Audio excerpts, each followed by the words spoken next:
Black patriarch. There is another class of colored people who make a business of keeping the troubles, the wrongs, and the hardships of the Negro race before the public. Having learned that they are able to make a living out of their troubles, they have grown into the subtle habit of advertising their wrongs, partly because they want sympathy, and partly because it pays. Some of these people do not want the Negro to lose his grievances, because they do not want to lose their jobs. One order at a time, Vernita Johnson's print and embroidery business has grown to annual sales of $500,000 and counting. I really didn't even realize I did it until my accountant said, "You go, girl." Johnson started her business out of her bedroom on Chicago's West Side nearly 30 years ago. She owns this building and this equipment. Today, she employs 8 full-time workers, provides part-time work to young people in the summer. Small business in those inner-city Chicago neighborhoods provide nearly 70% of jobs. And if existing businesses added 1 or 2 jobs each, it could eliminate unemployment in the inner city. It could eliminate unemployment in the inner city. It could eliminate unemployment in the inner city. How important is it for you knowing that you're providing a livelihood for other people in your community? Some of the guys, they actually tell me, I don't know, because in the area that I live, it's a lot of crime there, and sometimes you get in the wrong direction, you'll do the wrong thing. He said, but coming to work, it never crosses my mind. You all, the people, these do-for-self people, y'all crazy. You cannot overcome 400 years of oppression by filing LLC paperwork. It won't happen. It won't happen. You cannot overcome that by taking a stack of papers to your attorney general's office or wherever and filing your LLC paperwork. You cannot overcome what happened to black people in this country by filing LLC paperwork. It's lazy. It's lazy. It's lazy.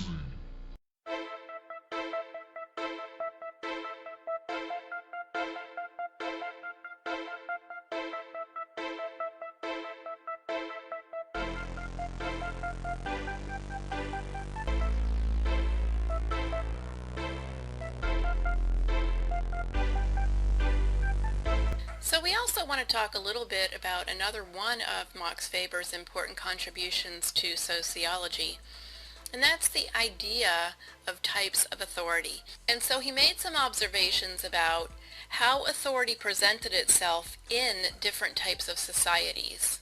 And he came up with these 3 types of authority. Now we can think of these in terms of being ideal types. We could make a list of the perfect traditional leader, the perfect charismatic leader, the perfect rational legal leader.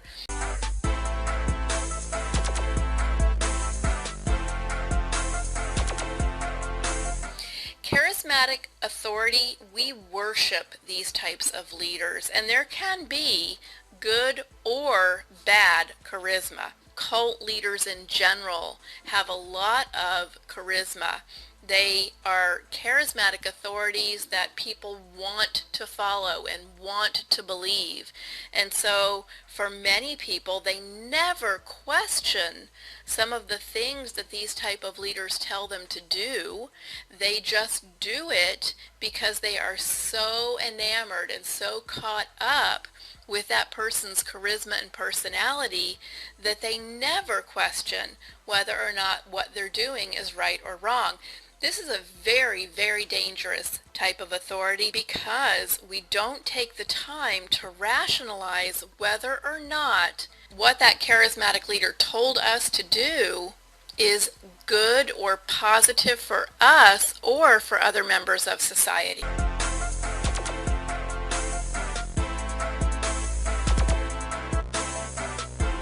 The Black Panthers were a far more sophisticated political organization than their white imitators would ever be, and had a far different agenda. What they represented for the black community was something extremely positive. They represented, in a sense, a new and different form of what we traditionally call in our community talented tenth. This is the notion that the best of our community has to put its education and resources at the disposal of the community. Prior to the middle 60s, it had always been defined in terms of highly educated middle-class black people. Here, on the other hand, we have relatively uneducated young black street people who find that they have resources within themselves, which through organization can begin to transform the community. That's why they caught on so fast. They represented the organizational expression of all the people on the corners without work, outside in the schoolyards without an education.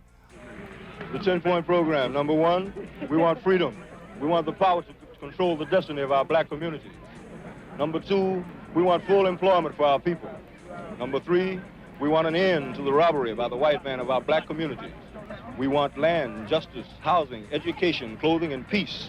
And as a major political objective, a United Nations supervised plebiscite to be held throughout the black colonies of America, in which only black people will participate to decide or determine the will of black people as to their national destiny.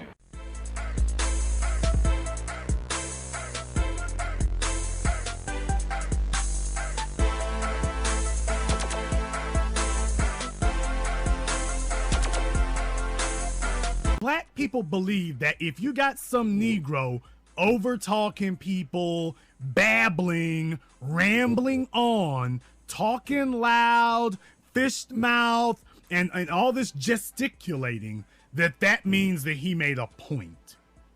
This is where your pastors come from. But to black people, that impresses us.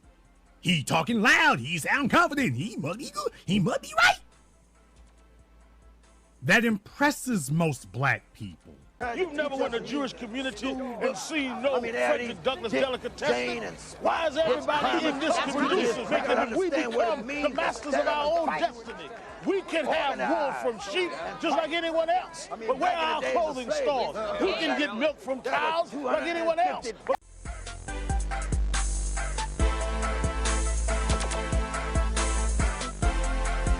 We should hire 3 or 4 colored ministers, preferably with social service backgrounds and with engaging personalities. The most successful educational approach to the Negro is through a religious appeal. We don't want the word to go out that we want to exterminate the Negro population. Margaret Sanger was a racist. She's responsible for the millions of babies that have been ethnically cleansed from our country and should not be celebrated by the taxpayer-funded Smithsonian.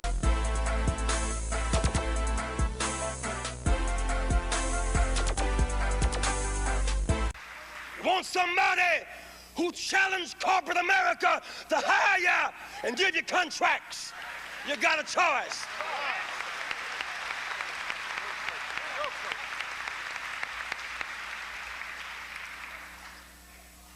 It's choice time.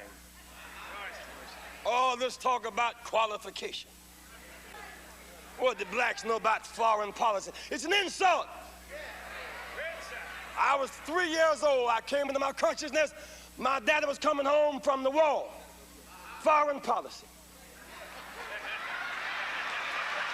He looked at a dying thief and said, this is why I came, because today, I don't care who you was yesterday. Today, I don't care what mistakes you made. Today, I don't care how low down you were. Today, you shall be with me in paradise.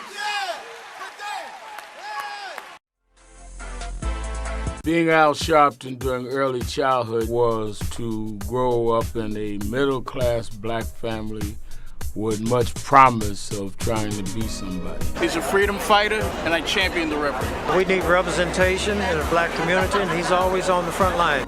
But on many weekends, he's preaching. Some of y'all want friends that ain't never had a problem. He doesn't have his own congregation, so like Martin Luther King Jr., he told us, he preaches at a different black church almost every Sunday. I like folk that been knocked down and shamed and disgraced, and somehow God picked them up and cleaned them off and brought them back. Say it, preacher.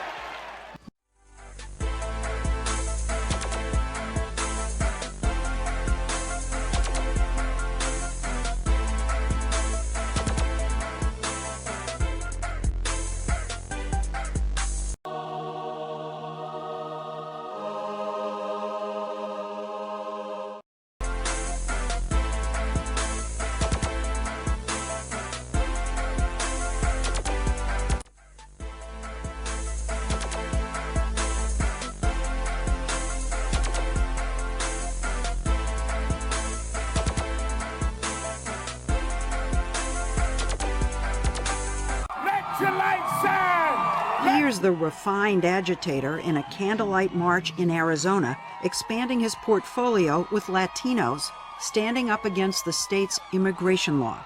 This is about a state law that is unconstitutional. A lot of the positions that I take now, no one would have thought I would have taken. Who would have thought 20 years ago I'd be leading marches for immigration, or that I would support same-sex marriage, which most black church people don't. So I think that a lot of people are stuck in time. Thankfully, I'm not.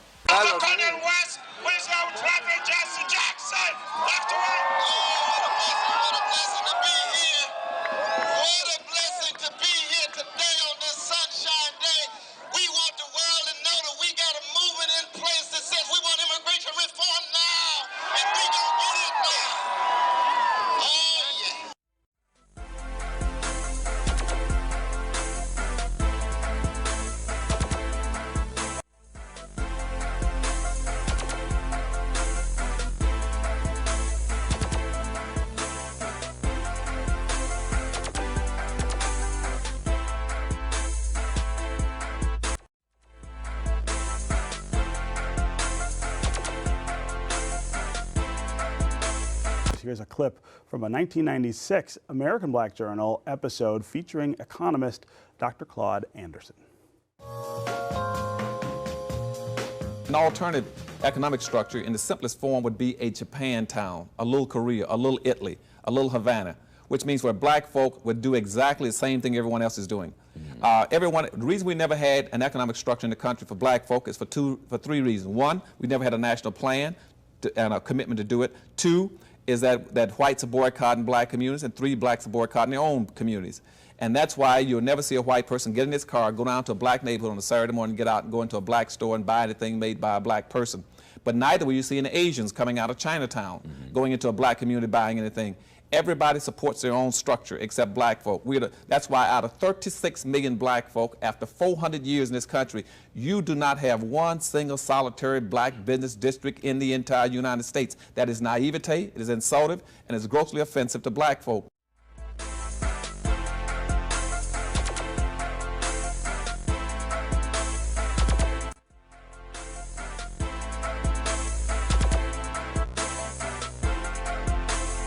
Here with the goddess Ayana, and I just want to ask you a question.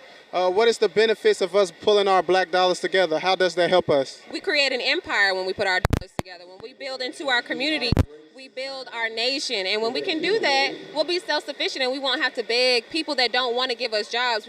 We don't have to beg them for jobs. If we can come together collectively and be able to get this thing together, going collectively, we'll be able to progress in other areas as well, political, social, other areas like that. I think it's important just to be able to recycle those dollars and get them back into our communities, because these are the individuals that hire our sons, our daughters, and our church members, for lack of a better word.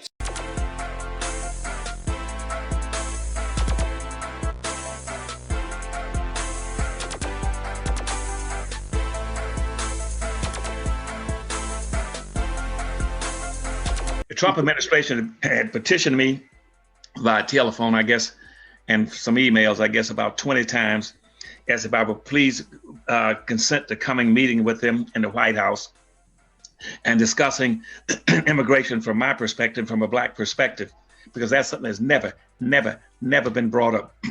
I told them I appreciate the respect that they offer me, and I appreciate their being recognized the fact there is a black perspective to the immigration policies in this country. And I would love to be able to respond to them, but I cannot do it because of the political tenor in this country. I don't want to get involved in a political mixture. See, there's a difference between civil rights and political rights, and which most of our people don't understand. There's a major difference. What they're arguing about is political rights for immigrants, and has nothing to do with civil rights. My concern is civil rights for black folk. So I told them I could not attend such a meeting. But I didn't mind, simply because of my commitment to black people, to writing up a position paper, an information paper that would go through and explain it to them.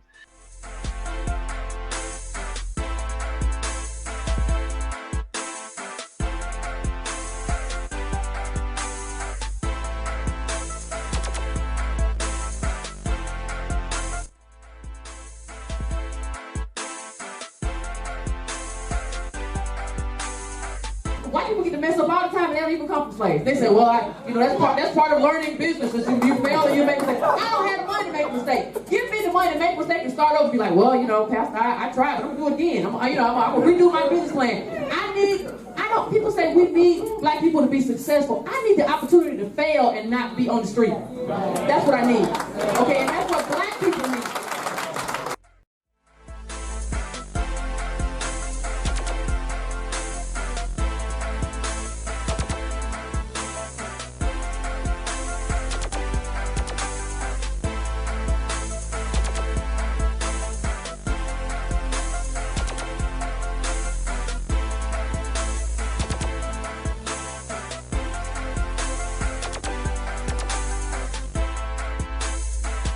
Yvette Carnell is the founder of BreakingBrown.com, and she is a respected friend and colleague of mine. I think Yvette is one of the coolest people ever.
Capitalism with black capitalism, but we're going to fight it with socialism. We said we're not going to fight capitalism with black capitalism, but we're going to fight it with socialism.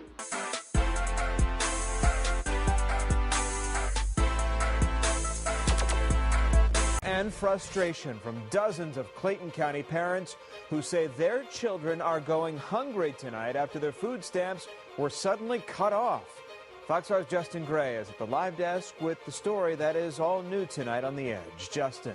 Tom, state officials admit to me tonight that something went wrong down in Clayton County at the office that administers food stamps and Medicaid, but they're still not sure what. Parents tell me tonight they can't buy food without those food stamps. This food stamp card ain't got number 17 cents on it. Terry Clark says she stood in line for more than 6 hours at Clayton County's Human Services office because food stamp help for her 6 children unexpectedly ended. There's no telling my kids that we can't eat.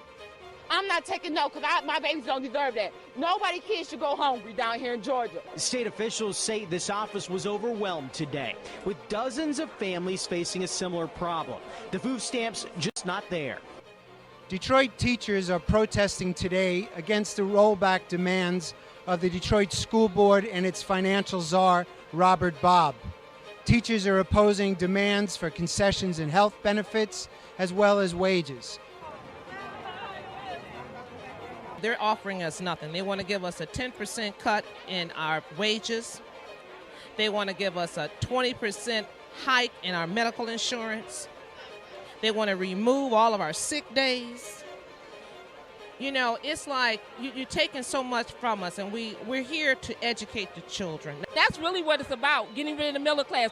You're going to have the rich, and you're going to have the poor. We're going to be like a third world country, period. It is one of the most essential elements of life. Americans enjoy some of the cleanest and most abundant water in the world. But what happens when the pipes are turned off and the tap runs dry? How am I supposed to wash my child? How am I supposed to shower myself? In the largest American city to ever file for bankruptcy, residents are falling behind on their water bills. Now, facing $5 billion in bad debt, the water department is taking drastic measures to plug holes, and that means cutting water. The Michigan Welfare Rights Organization says that Child Protective Services will come into the home if water is not running. These groups are now calling for help from the federal government and even the United Nations to address what they describe as a humanitarian crisis.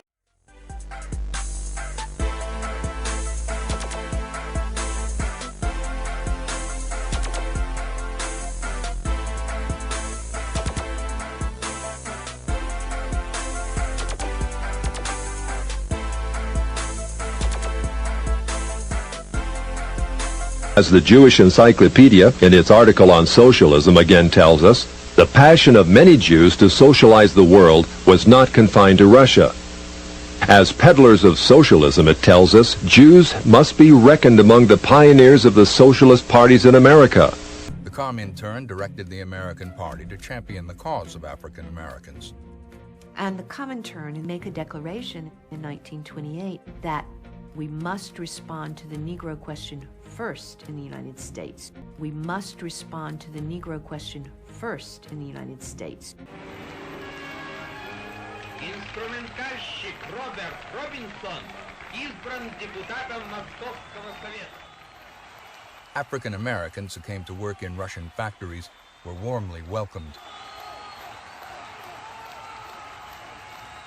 One of the core principles was that Marxism is going to eliminate racism because racism is a byproduct of capitalism. One of the core principles was that Marxism is going to eliminate racism because racism is a byproduct of capitalism.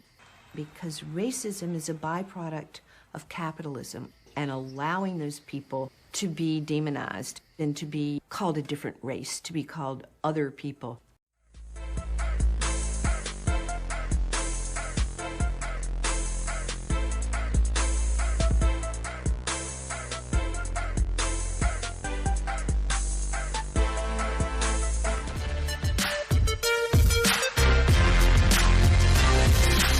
We have to discuss Dr. Claude Anderson. And before we do that, I just want to say, if you want to support the show, what's going on, family? We just got to talk about it. Somebody said, oh, not Dr. Claude. We just got to talk about it. We got to be honest about it. Like, we family, right? We can't have an honest conversation as family.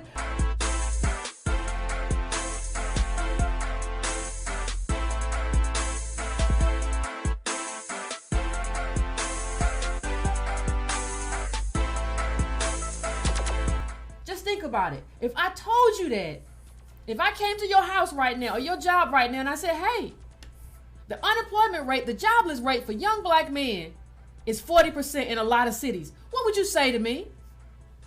What would your answer be to me? When you look at, and we can name off these cities, we're talking about Milwaukee, Chicago, Detroit, Cleveland, Philadelphia, Baltimore, DC. What I'm telling you, black people, is that is a sign.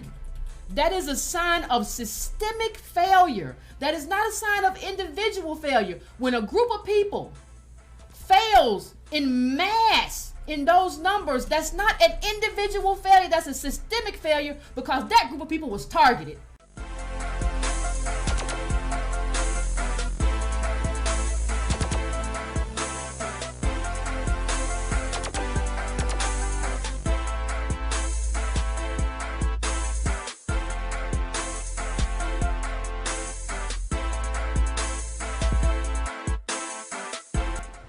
There is a direct relationship in this country between how many businesses you own and how poor you're going to be as a group. Those groups that have no businesses are going to be poor and imprisoned. And nobody was concerned and understand that if you don't have any businesses, you're going to be poor. The reason black people are the poorest people in the United States is because we don't own businesses. If you don't have any businesses, you're going out of existence.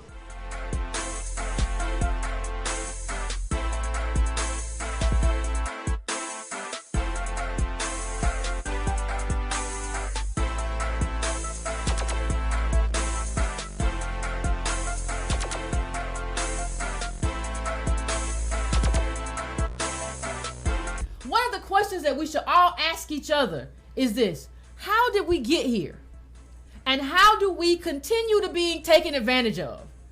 The answer that I get to that a lot is, well, we get taken advantage of because, you know, we don't do for self and we don't do our own business and stuff like that. Well, I've shown you data to show that there's only a small amount of money.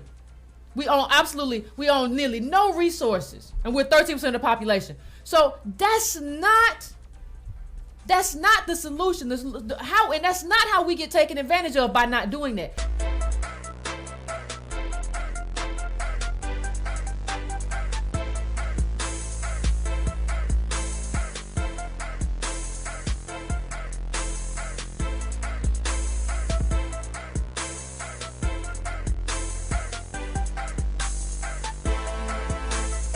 And I go to Detroit, Michigan again as an example. Detroit, Michigan is a 90% black city. They got 146 gas stations in Detroit, Michigan. 146 gas stations in Detroit, Michigan. Arabs own 141 in a black city. In the black city of Detroit, Michigan, Arabs own not only the gas stations, they own the grocery stores, party stores, liquor stores. The Koreans in Detroit, they own the barbecue restaurants, the nail shops, the wig shops, the hair products, distributorships. The East Indians in Detroit, they own the rest of the businesses. They own the Dunkin' and Donuts, the cheap motels, the check cashing services. Blacks own nothing in a city where they're the majority population. I got 1 million black folk in Detroit that owns nothing. Now, what's the impact of that?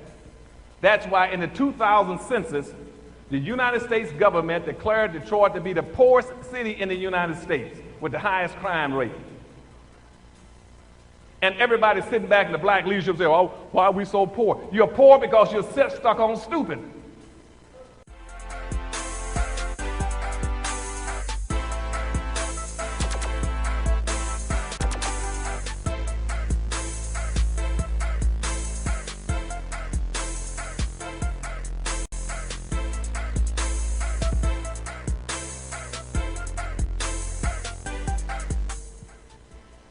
It is not the government's responsibility to help you do anything. The government's responsibility and the police department's responsibility is to put you in jail and keep you out of the way.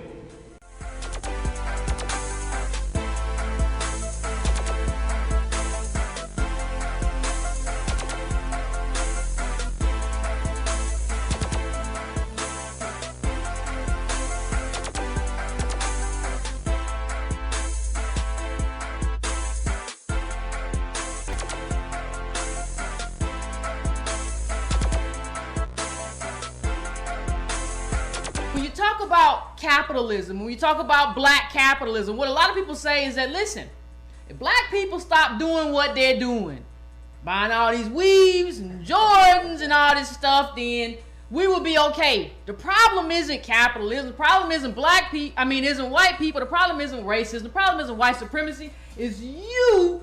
You buy too many Jordans. Yeah, we don't know how to spend right. We don't know how to spend right. But as their own data suggests, it's not based on what they can point to as actual money that any black person or community has. It's based on either survey data or really some wild stuff that the Selig Center gets into. I wanted to have a conversation about what undergirds this sort of black capitalism. And there is no, and not just black capitalism. I'm talking about this do for self movement, right? Talking about do for self and what they tell you about, what has to happen in order for black people to move forward. So what I'm doing is trying to bring Jerry Ball on, a professor, to show you that what you've been told about what's necessary for black people to have success in America is just a lie.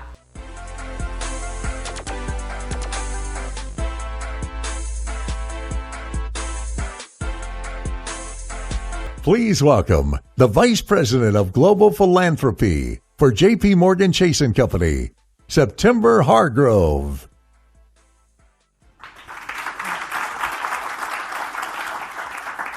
Good afternoon.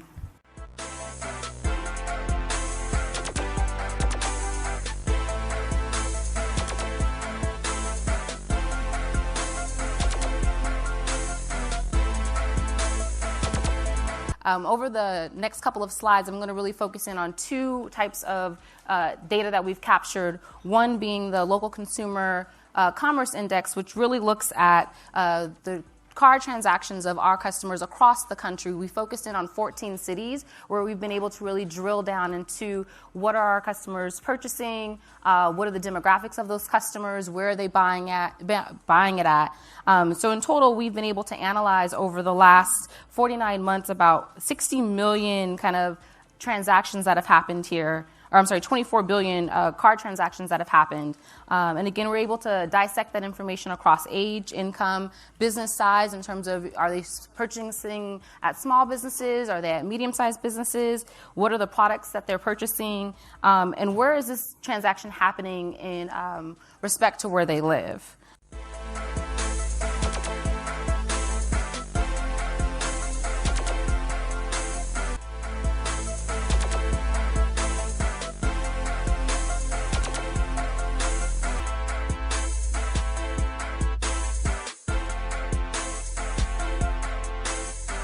I was just blown away by the credit card transaction data, for example.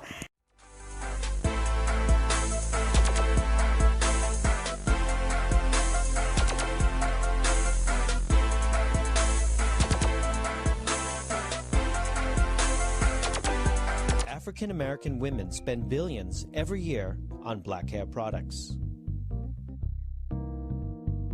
Even though they only make up 10% of the American population, they buy 70% of all wigs and extensions purchased here in the United States.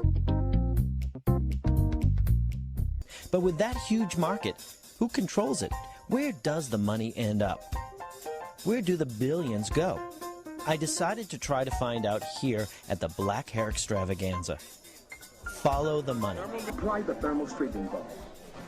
Section the hair into... We think the African American style is very big business. Very big business. Very big business. Everybody wants to be a part of our market because we're the #1 consumer. We spend 10 to 1 on anybody in here.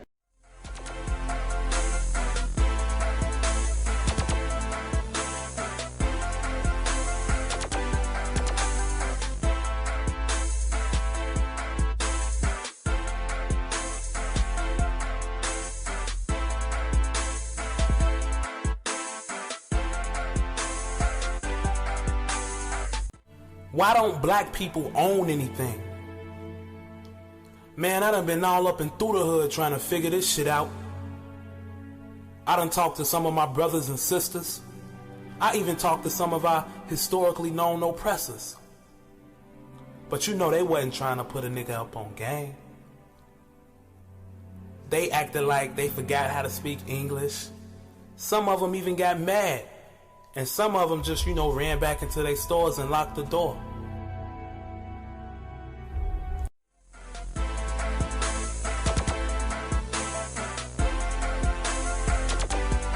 It is the malallocation of the money that we have, not the lack of money. But my idea was if the Asians could pay their rent in Harlem and make a living, using only whose money? Black folks' money. Black folks' money. They're not even using Asian money up there. The Koreans are not even coming up there to do their shopping. And the others, they shopping somewhere in Koreatown, maybe somewhere else.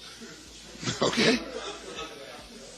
The Hispanics, it's our money supporting their families, paying that rent. And believe me, rent on 125th Street can go as high as $5,000 or more a month. Favorite Shoes pays $10,000 a month right on that corner. But they have employees there, ladies and gentlemen. They're making money there. That implies what? That there is money over there. And if you can support this kind of rent with our kind of money, then we can support our own people with this kind of money. We can employ our own children with this kind of money.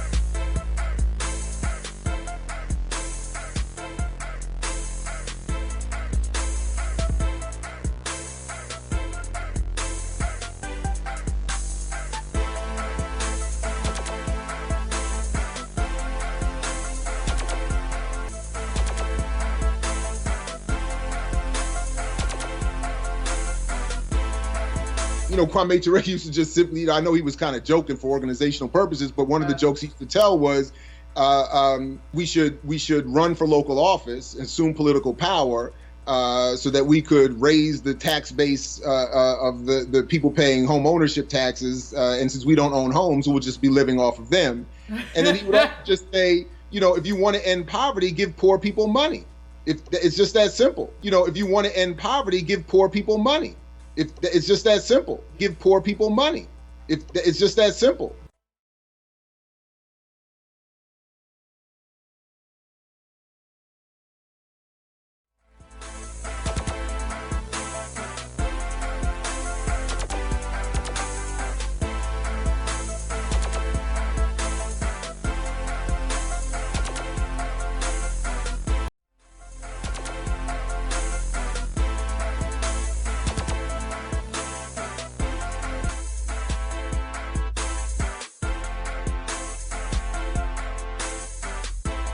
This administration today, here and now, declares unconditional war on poverty in America.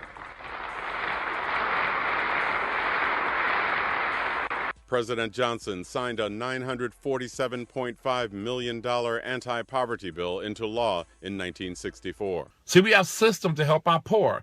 So we have systems to help the poor. Section 8, food stamps, all types of subsidies.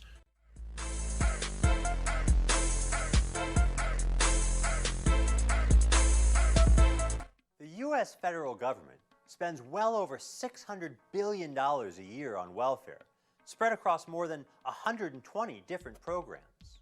When you add in spending at the state and local level, total welfare spending in the United States amounts to over $1 trillion a year. That's over $20,000 for each and every poor person in the United States. Sounds great, right? But unfortunately, not only has this massive spending not solved the problem of poverty, it's sometimes made it worse.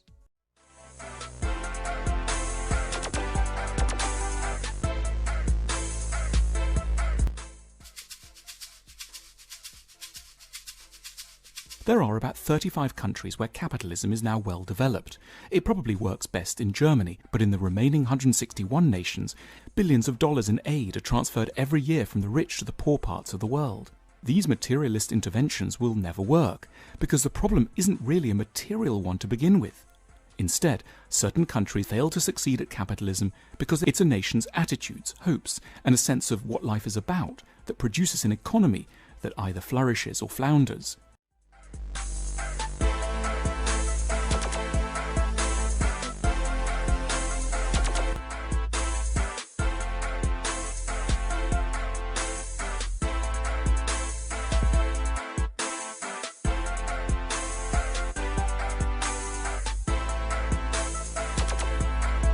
Many of us believe that aid to Africa is crucial to lift people out of poverty, but not Dambisa Moyo.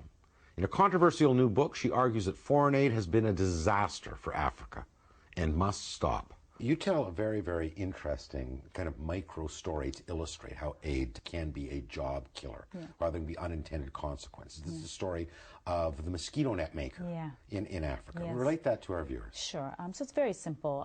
I've been in a number of international conferences where usually a vociferous Hollywood star stands up and screams, oh, we've got to give mosquito nets to Africans. For malaria, of course. For malaria, yes, which of course is a very serious problem across the continent.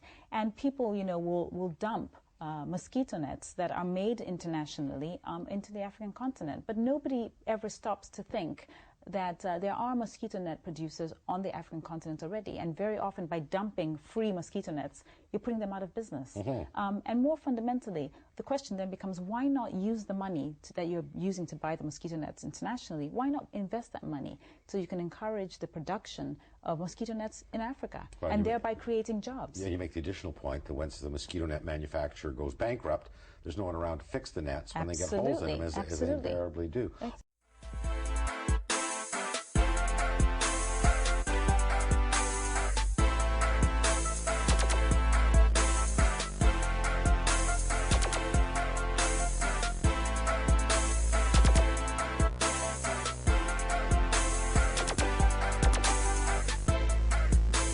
the IVM brand remains a pride of the continent, hence should be supported by Africans. Guests at the unveiling lauded the efforts of Africa's pioneer vehicle manufacturing company, IVM, in giving Nigeria its own automobile brand and called on Nigerians to buy the brand in order to grow the economy. It is very crucial to support a Nigerian brand of vehicle instead of patronizing that one abroad. And that's what I have demonstrated here by picking one. And people will see us drive it in Nigeria here, and then they will believe. In the ministry, we use it.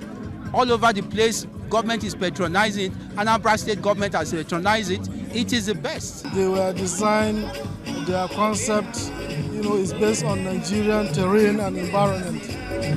So it's a very wonderful achievement. What I'm intending Nigerians, not to only patronize Nigerian cars, is to patronize made in Nigerian items, that it will lead them. And it will grow the economy, and it will make the economy to grow very fast. What I'm intending Nigerians, not to only patronize Nigerian cars, is to patronize made in Nigerian items, that it will lead them, and it will grow the economy, and it will make the economy to grow very fast.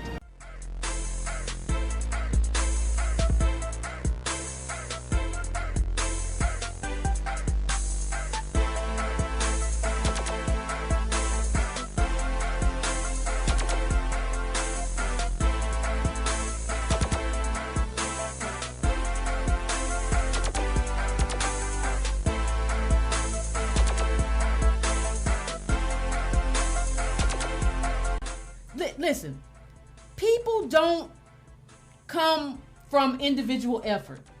People don't come from nothing. Anybody who tells you that I came from nothing is usually lying. And when somebody comes to you and starts saying, I'm a self-made millionaire, go back through their life and find that hidden advantage and opportunity that they're not telling you about. 1 in a Million. The history of Madam C.J. Walker and her entrepreneurial legacy. Not even her poor and difficult beginnings stymied Madam Walker's road to greatness. The woman who would become known as the first self-made female millionaire and the greatest benefactress of her race was born the daughter of Owen and Minerva Breedlove, poor ex-slaves living on a cotton farm in Louisiana.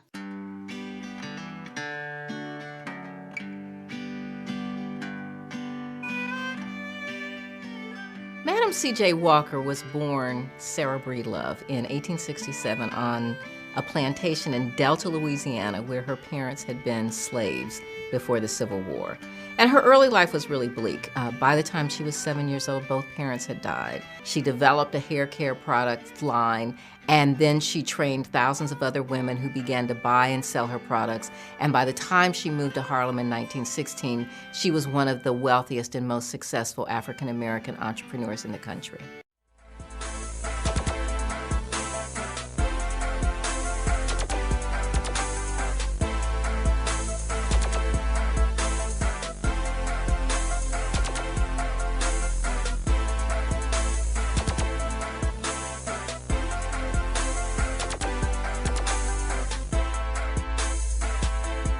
Black Wall Street is a name given to Greenwood District in Tulsa, Oklahoma, as a historical city where blacks thrived. It was a prosperous city with over 600 successful businesses. You had a community of over 10,000 people. You had many black doctors. You had many black lawyers, black professionals, black millionaires. You even had brothers owning planes.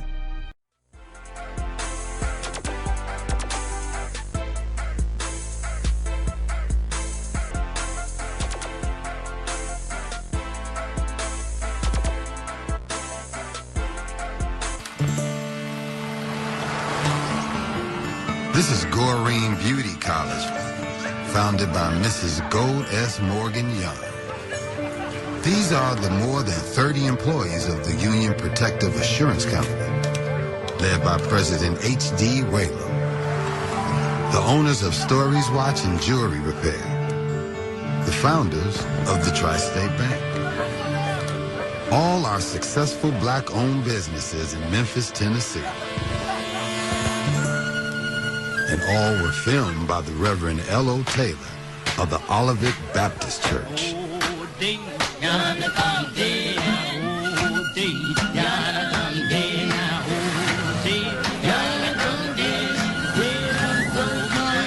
Taylor shot the footage you're seeing now as a record of Black Memphis, a place white Memphis never even saw.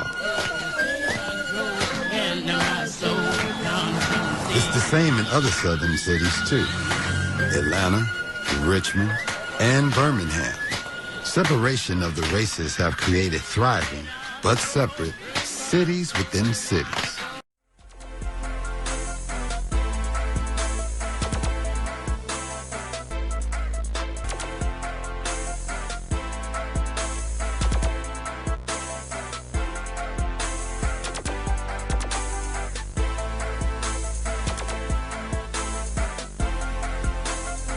Durham's black commercial district was home to an area internationally known as the Negro Wall Street, a collection of banks and insurance companies that represented, quote, one of the most dramatic examples of concentrated African-American financial might this country has ever produced, unquote. These financial institutions were so sound that they helped virtually every black business in Durham survive the Depression.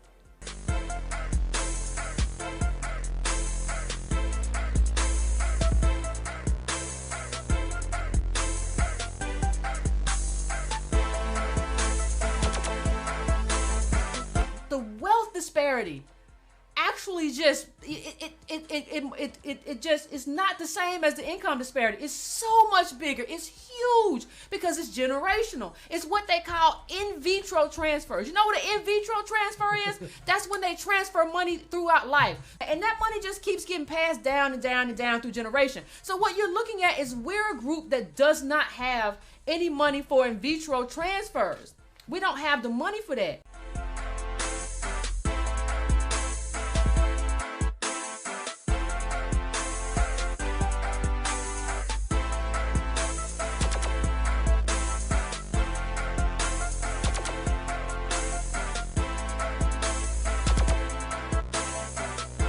As for the last conspiracy theory, elite families passing their wealth from generation to generation, evidence suggests that it is the exception rather than the rule.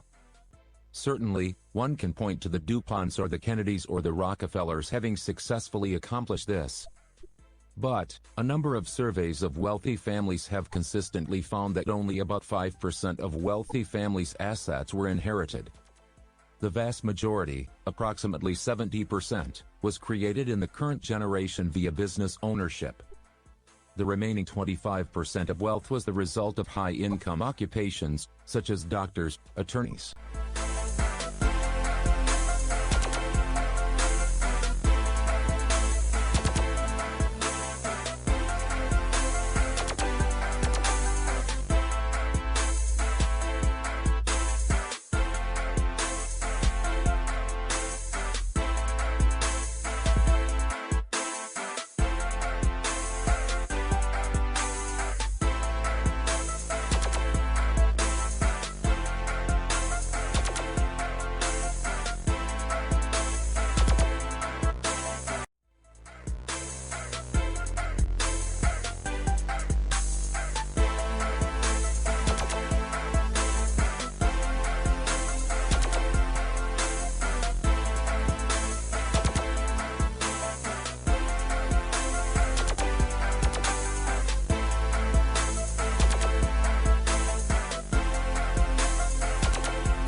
in this country, in America, the group with the highest income in America today are Asians. 1 out of every 10 Asians are in business. Black folk at the bottom with 1 out of 104. If you don't have any businesses, you're going out of existence. Why is that now? It's because all you're doing is working for a living. We're the only people that encourage our children to go off and get a good education and go get a good job. No other group of people tell their children that. No other group is that silly to tell their children, go off and get a good education and then go get yourself a good job working in a white company someplace.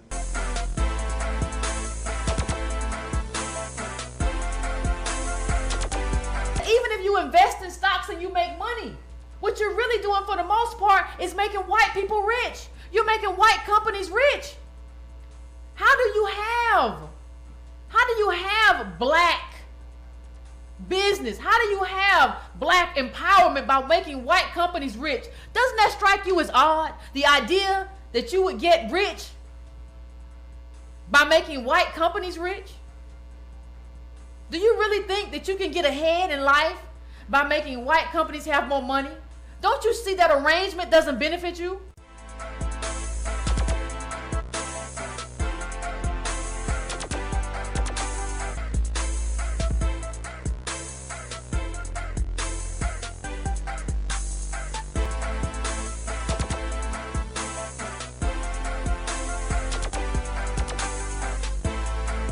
All right, you guys, I'm Phil Town for Rule 1 Investing. I want to talk to you for a second about one thing on the balance sheet called assets. What an asset is something that has value in the market, not that yours doesn't, but let's say it does, that we just focus on the things that we can sell for some kind of money. Whatever you've got out there that is a valuable thing would be considered an asset.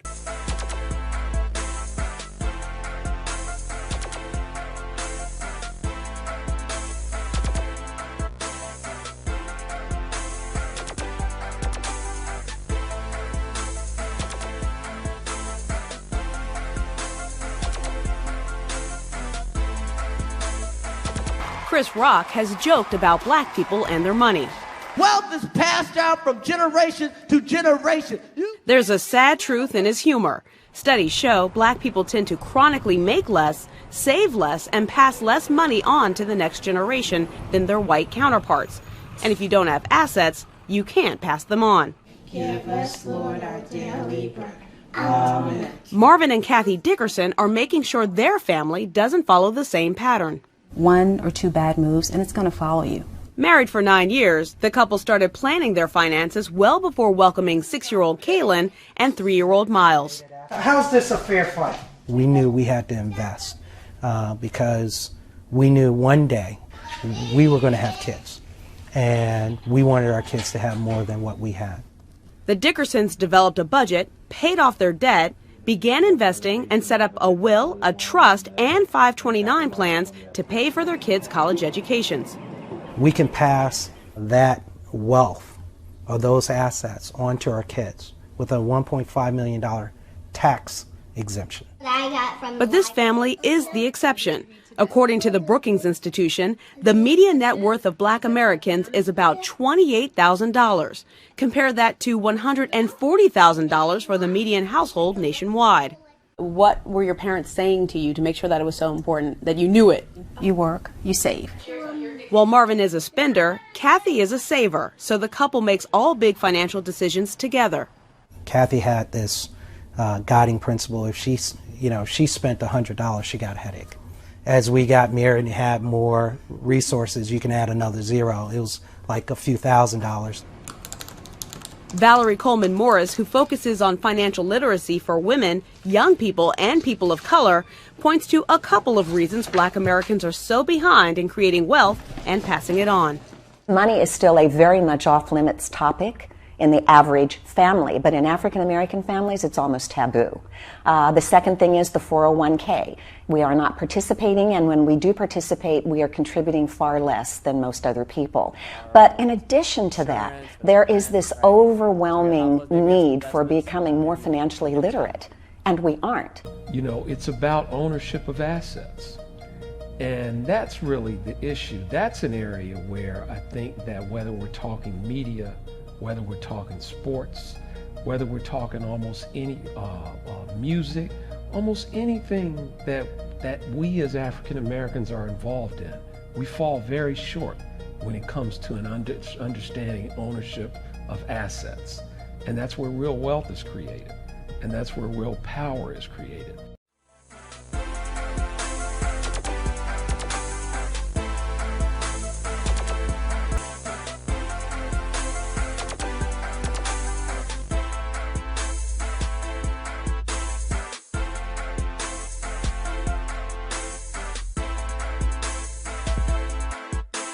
Some of the criticism I keep getting from people is that, Yvette, you're telling us to sit around and wait for white people. That's what you're doing. And what you're telling me is that you don't understand government. I'm not telling you to sit around and wait for white people. I'm telling you to get involved with your government and get some courage in your heart and do what our ancestors did and fight for your place.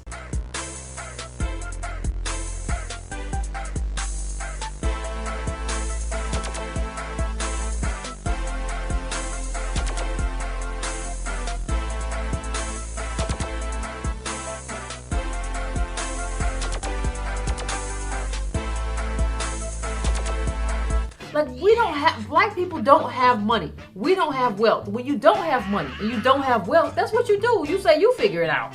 If you promise, if somebody promises you, if somebody comes to your house tomorrow and you don't have anything to eat and they say, I'm going to buy you groceries, you don't say, well, where you going to get the money from? Where you work at?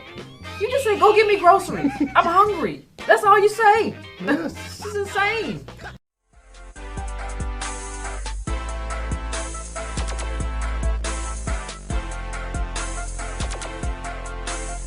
I need money.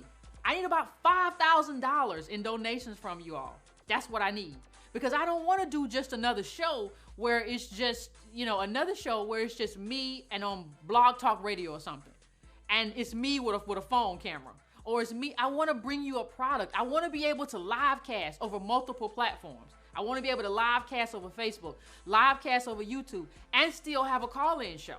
So that's what I want to do. And that costs money. And that costs money that I don't have. So what I'm asking for you to do is go to my site, breakandbrown.com, and there's a link. There's a PayPal link over on the side, on the right-hand side. If you click on that link, you can subscribe to breakandbrown.com and donate $3 a month, $15 a month, $25 a month, or you can make a one-time donation towards the show.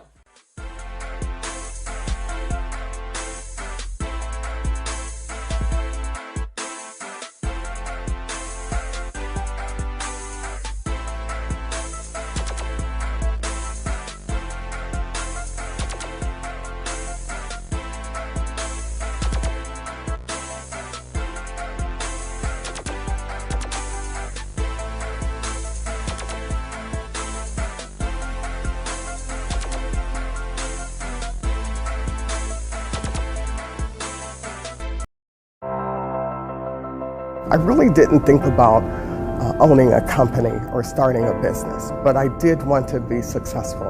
I wanted to be a great example for my children. One of the things that I've always been about as far as the person that I am is giving back, even though there were times when I didn't have a lot to give back, so I gave time. Working previously at General Motors, going to school part-time to try to get my education, I think that all those things influenced who I am today. I had some struggles. I lived in the projects. I was on welfare. So once I did establish my company, one of the first things that we did was to join the DC Adopt a School program. We immediately went to those schools and asked, what is it that you need? And whatever they asked for, we took care of. I have seen more opportunity for young people As a whole, Washington, D.C. has definitely improved, and I love living here. My team has played a vital role in the success of my company. One thing we all have in common is our give back demeanor. We've instituted a policy in the company that anyone who supports a charity, JMA would donate to that charity on behalf of that employee to show that, we encourage our employees to be involved in charities and community support.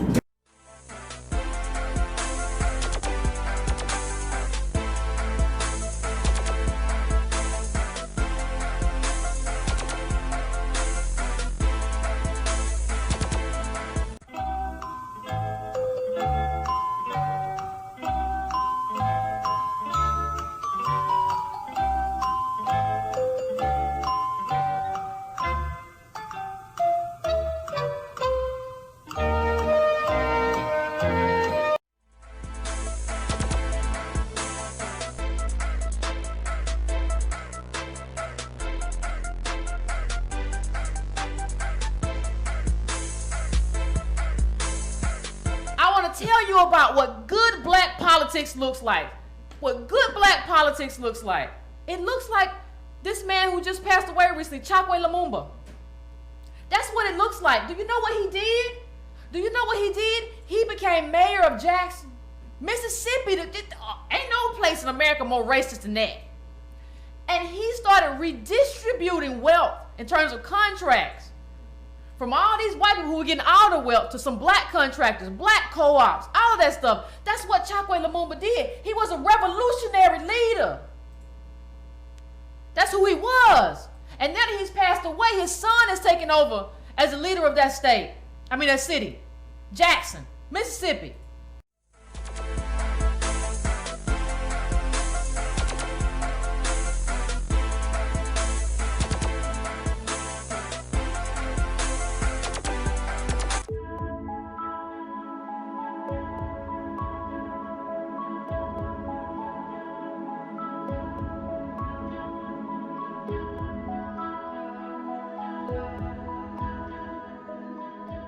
This right here is the house that I grew up in, 5260 Maddox. When most people bring you back to the hood, they try to front like it's the worst place in the world. But like when we first moved over here, it was an all-white neighborhood. This was a beautiful, beautiful community, but just like white flight, you know what I'm saying? When the white people leave, then the city stopped taking care of the community. So it's like, literally, this used to be an upper middle class house. This used to be a really, really nice neighborhood. So by the time I was in high school, junior high school, Jackson, Mississippi was the murder capital of the United States.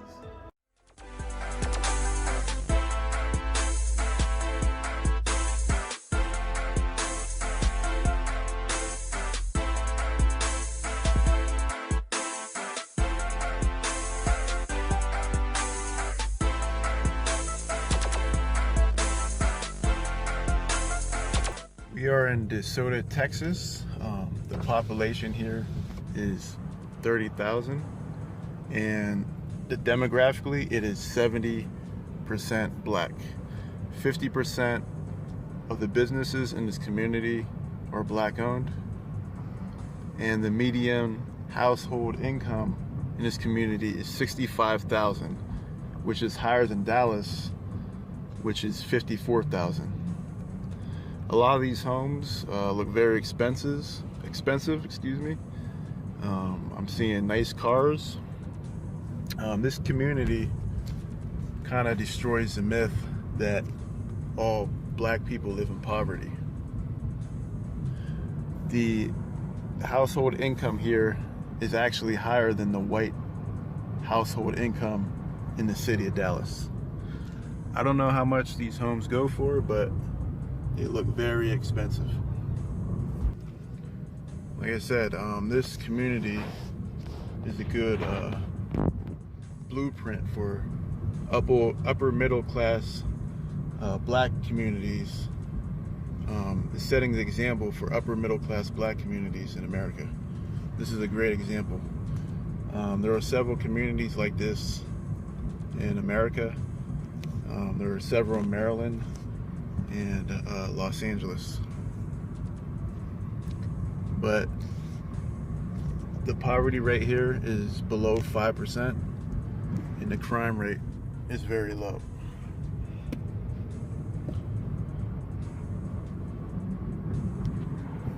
The homes are, the lawns in the homes are clean, and the community is well kept. Good. Like a lot of North Texas families, afternoons get active inside the Clayton household. Taj Clayton is a Dallas attorney. They're all hung up around the chimney with the hooties. His wife Tanika, vice president at an education technology company. They had their pick of places to raise 3 children. DeSoto, for us, and from our perspective, was the best place to live. It was just a hidden gem that a lot of people didn't know about. South of Dallas and west of I-35, 51,000 live among the large homes and rolling hills of DeSoto. We are actually 3 minutes from our kids' school. We got some of our friends to move here from Plano. There are beautiful hills, undulating landscapes, incredible parks. I feel fortunate to live on a golf course. And there's something else. It's a really nice bedroom community where you see a lot of successful people who live here. And demographically, there are a lot of African Americans. That's something very familiar to DeSoto Mayor Carl Sherman. Since 2000 to 2010, there has been a large migration of African Americans to North Texas, and many of those have chosen to live in the city of DeSoto. The U.S. Census says 68% of people in DeSoto are black, compared with 25% in Dallas and 19% in Fort Worth. The median household income is $60,000, higher than the state average and the city of Dallas. Citizens literally get out of the car and they take pride in their community. They pick up the trash along with our employees. Despite the positives, the mayor says some real estate agents steer potential white residents away from DeSoto. They were shown some of our nice, pristine communities, well-manicured yards, and the realtor would say, "Are you sure you want to live here?" We have a beautiful community, and there is so much opportunity here. African Americans also run 55% of businesses in DeSoto. African Americans also run 55% of businesses in DeSoto.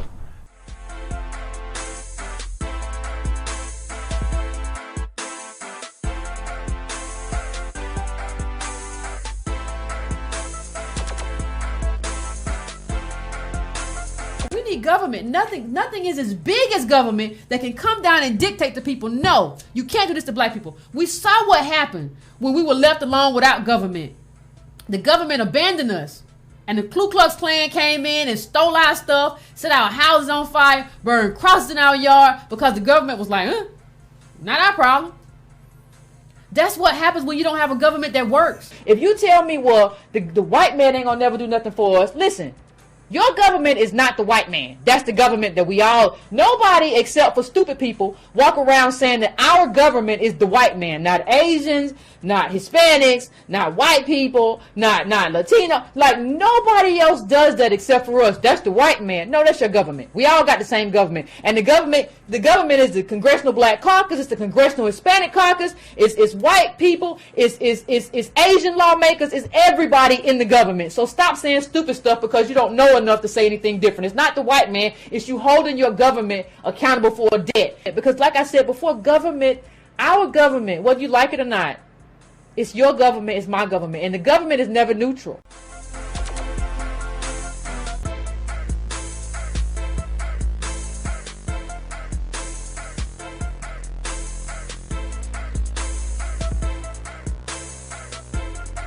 You gotta go get the book.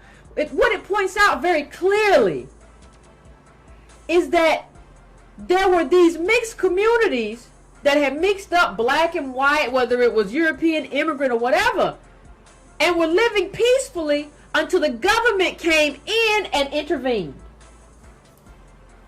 Understand what I'm saying?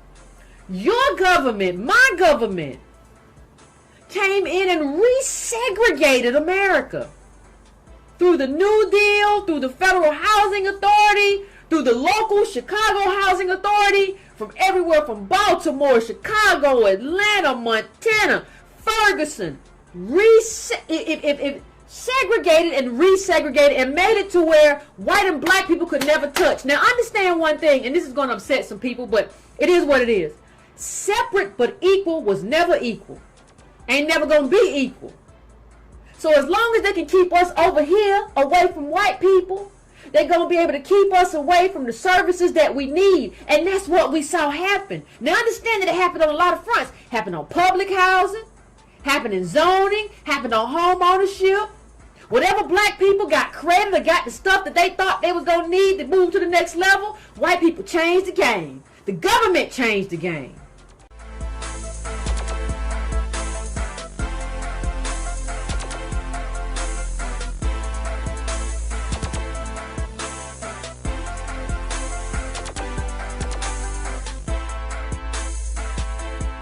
Normally, for those of you who don't know how food stamps work, oh, I don't know, Yvette, what are you talking about? You normally get a card. Now, they give you a card in most places, and you can go and you can use that in a lot of places, everywhere from the grocery store to a lot of fast food places. You can use your card. Okay, so what they're saying is that a large chunk of that, a large chunk of what you would normally use, for your using Kroger or Publix, or if you're out somewhere else, Ralph's or wherever, or a lot of these, we're gonna give you a box. You hear all of these do-for-selfers say, we don't need no government, we just got to do for self. Understand that this black business owner could go out of business.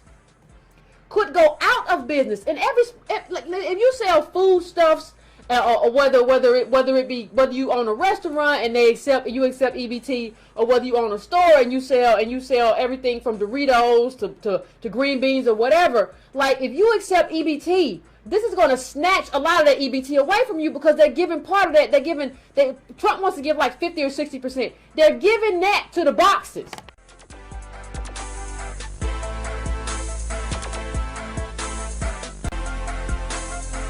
You don't know business? Let's do government, because you don't know business. We know you don't know business. Let's do government.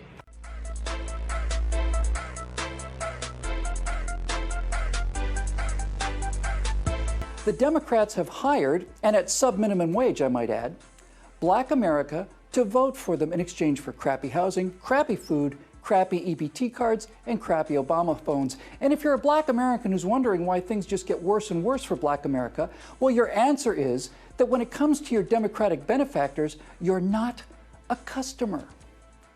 You're an employee. You're a minimum wage employee.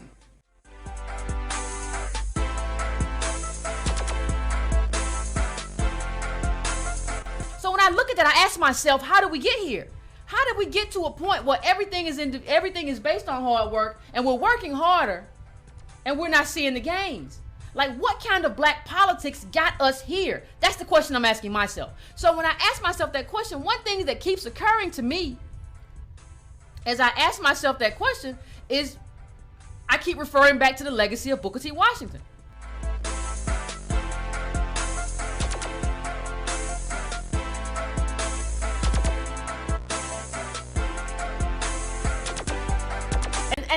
And Booker, who is heralded as this do-for-self icon, is in his own words saying that, I attribute so much of who I am and what I have to white people. If you broke into a slave owner's house, that the slave who lived in their house would be the first one to kill you, because he would lay down his life for the white family. Now, if I were to say something like this, you would call me a coon. You would call me a name.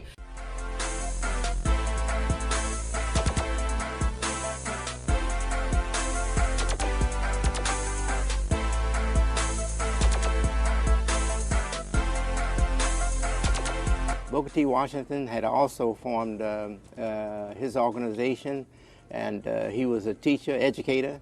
Mm-hmm. He built schools. He used his students, taught them skills, and he used them to build several buildings, 3 or 4 big-sized buildings, and there he housed his school. He said you should get into industry. You should take courses like engineering and then go into business and get into industry. The early philosophy of the Nation of Islam is that black Americans should do for self.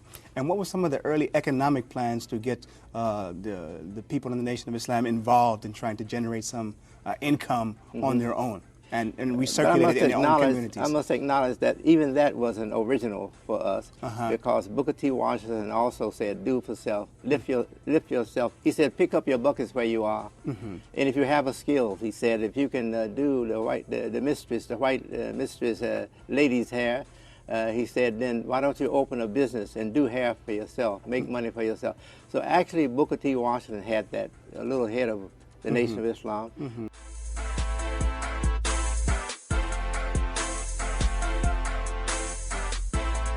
Self-reliance concept of Booker T. Washington. Stop calling him an Uncle Tom and stop calling him conservative. He was a strategist whose strategy didn't always work. But if he scratched his head with nothing itched, and if he said yes when he didn't mean yes, he did some quiet Toming so that another generation can live to say hell no. And you missed the point. When you grew strong enough to stand before your enemies and say hell no, you wanted to integrate into your enemy. You betrayed Booker Washington. You didn't read his Atlanta Cotton Expedition speech. That was not a compromise, that was a con game.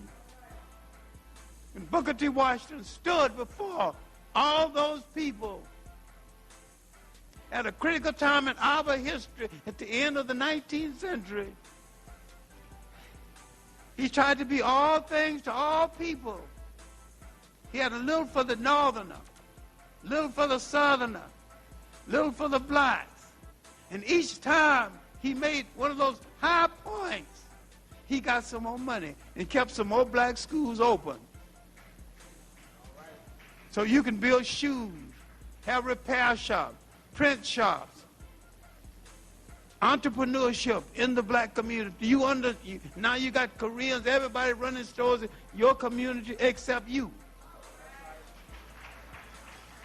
Who told you your brain can't conceive and run a store?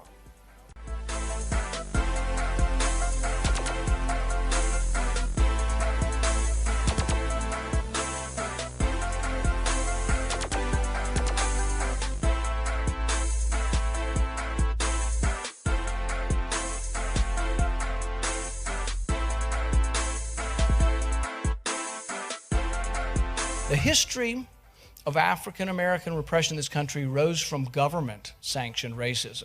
It's important to remember that, from government-sanctioned racism.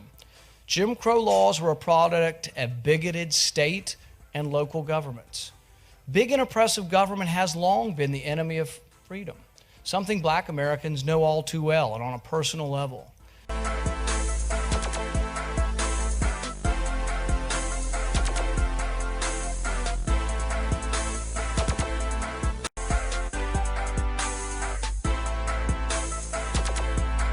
But one of the things I've said about Clarence is that he's right and wrong.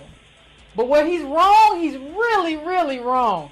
In terms of so much of his information is dated. In the sense of, like, Claude Anderson wrote his last book, I think it may be in 2000 or 2001. Like, and a lot of people, and then he wrote a bunch of other ones, before, like 2 or 3 before that, right? And people are bringing that to me, like, what about this? And I'm just like, this isn't even what you should be reading right now.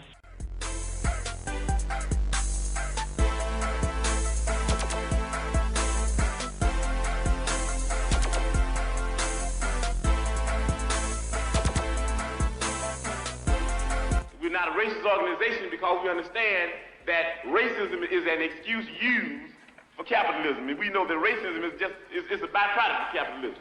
That's people saying socialism is the people. You're afraid of yourself. If you're afraid of socialism, afraid of yourself.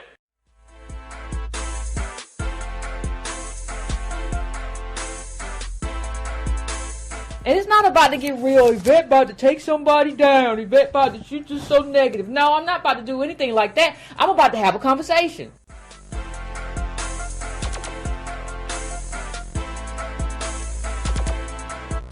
But back to Dr. Claude Anderson, I digress. There are a few things that I want to get to, because he always talks about us coming into their community, and we can't come into their community and get our due. And let me tell you something. I'm just going to be honest about it. I'm an American. There is no their community. This whole country is my community, or at least it should be. Like, you cannot relegate me to a particular space. That's not how this works. Like, there's a mom and pop black store and there's a mom and pop white store, and we're just shopping at the white store because we just think the white water's best. That's not what's happening. What's happening is these are multinational conglomerates. These are monopolies. And if you really wanted to do black business, you would have been fighting against monopolies, because monopolies hold off people from entering the market.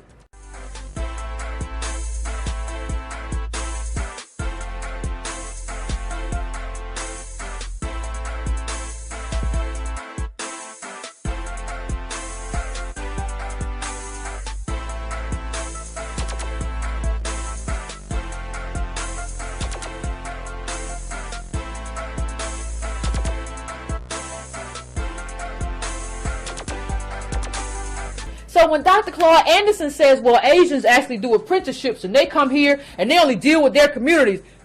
If you go into a lot of these Asian restaurants, they got Mexicans working in there. So that's not true. If you go into a lot of these Asian restaurants, they got Mexicans working in there. So that's not true. Like, the thing that bothers me is we don't ever cross-reference these people. When you see them say stuff, go check it out. Don't just take what they say is true and be like, you right, we ain't never did that. No, the only reason you say we ain't never did that because you haven't read enough either.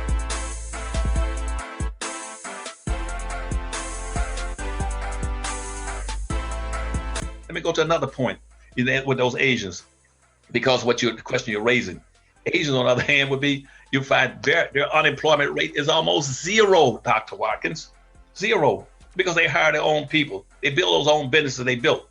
And when they build those businesses, they hire their own people. They don't worry around talking about trying to be politically correct and hire everybody in their business. They'll put out statements saying, no, we will not, under any circumstances, prioritize hiring somebody else over our own people. We might occasionally make a mistake and hire a white person here and there, but in most instances, we're not even hiring whites. We'll hire only our own people. So you go into an Asian restaurant, you ain't gonna see no blacks working as cooks or waiters in an Asian restaurant, or any Asian business. They hire their own people.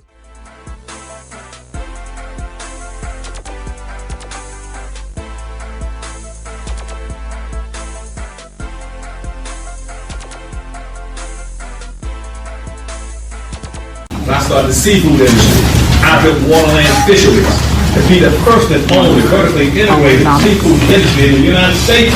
We became the biggest producer of seafood. And I built that as a foundation for you all.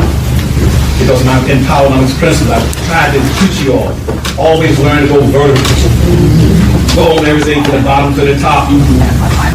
Borrowing a little over $500,000 from a so-called black bank. A black banker. And at that point in time, while waiting trying to get a black to come over and fight the insurance company, the black bank decided they were foreclosed on taking over. and one black Western put over $1 million. I'll give you $1 million right now to take it from you. And they said, no, we don't want anything. We just want to foreclose on it.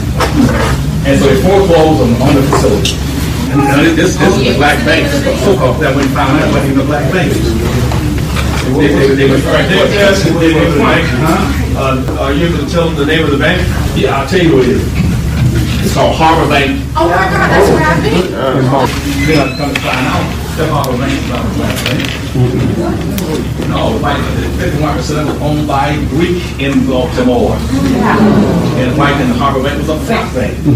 Pack of records. And so when I'm telling you start dealing these businesses, I'm telling you, like, well, be careful. Be careful about where all the crooks hang out. You see? And also a lot of these banks you call them a black bank, they're front banks. They call themselves minority banks, so they get past it.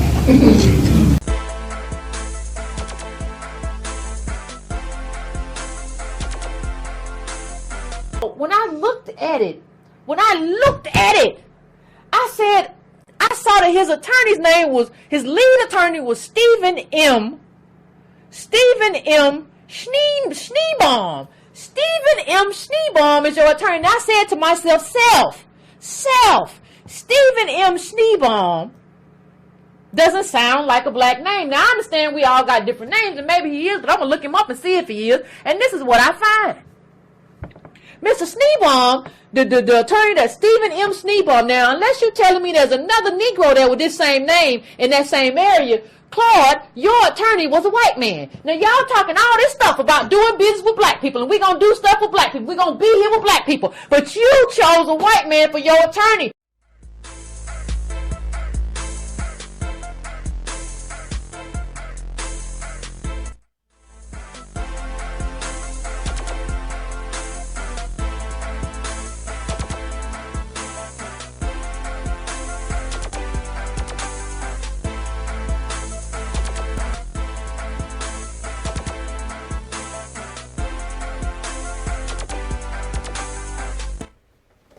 Good afternoon, sir. Thanks for joining us here today. It's 5 April 2016, and we're here in Thayer Hall. If you could, please, sir, introduce yourself and spell your first and last name for us. My name is Percy Squire. My first name is spelled P-E-R-C-Y. My last name is spelled S-Q-U-I-R-E.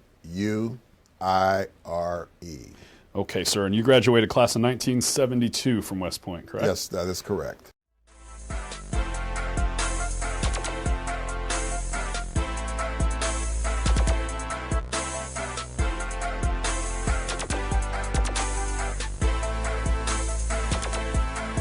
I'm just trying to tell you, I never told you that you can't do any kind of black business. I just said that black business without black politics can't work. Harbor Bank is the name of the bank.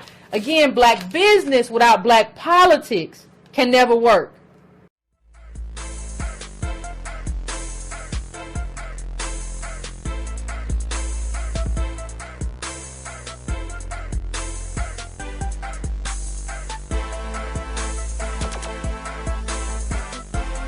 Black folk must quit allowing people to tell them to go out and vote. Vote for what? Nobody's going to do anything for black folk in politics. Politics is controlled by money, major corporations who got the money. That's what controls politics. If you have no money, you have no say-so, you have no benefits coming. So you take your money and you control, and you take your money from the first floor, you buy every politician on the second floor. And any politician you can't buy, you rent or lease them to get what you need.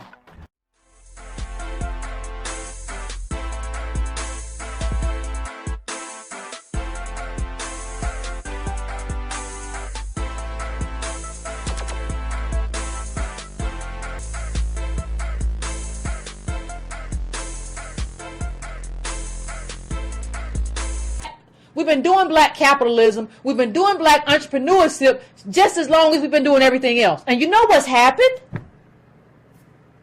White mobs, white barriers to entry, people burning down our businesses and we can't get them built back up. This is what's happened. But if you don't know our history in this country, it's very easy for you to get fooled. You've been doing black capitalism, and what's happened is the white people just come in and burn down your store. And they can still do that.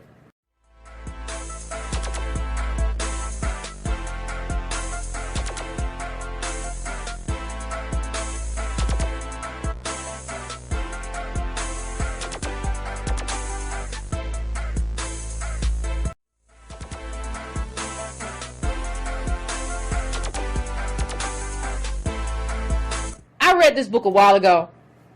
A black communist in the freedom struggle, and please don't tell me, well, I'm not communist, I can't read that. I read stuff the capitalists write all the time. I read stuff from every avenue, because you can't limit yourself that way. You just can't. Not and be a grown person and consider yourself an intellectual person. But he has a very good story in here about blacks fighting back. And I'm going to start at the top. Please just bear with me for a moment.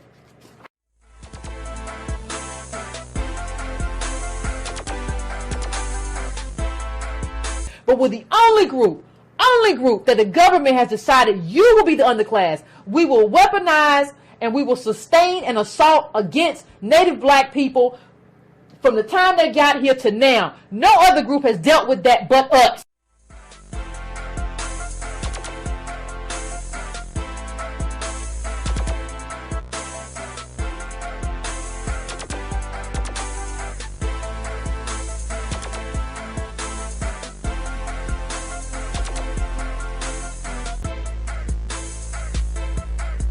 You have to demand more of government, and you have to force white people to come off all of the Scrooge McDuck wealth that they're swimming in. You have to demand more of government, and you have to force white people to come off all of the Scrooge McDuck wealth that they're swimming in. I've talked about Dr. Sandy Darity on this show. I don't think anybody's solutions are perfect, but I think his solutions in terms of them being anchored in government and anchored in our history of descendants of slaves, I think they're good. And I think because they're anchored in actual reality and scholarship, he's more likely to get attention and get, you know, if you go into a sit down with these people, you have to have data. You can't be like, well, I believe we can do it. That's not what works. So I've talked about that. You know, listen, I mean, I've talked about Derek Hamilton on this show in terms of he and Sandy Darity working together in solutions. I agree with a lot of what they do. I think we need more. I think we need to even go even further than where they go. But I agree with where they are. So yeah, there are people.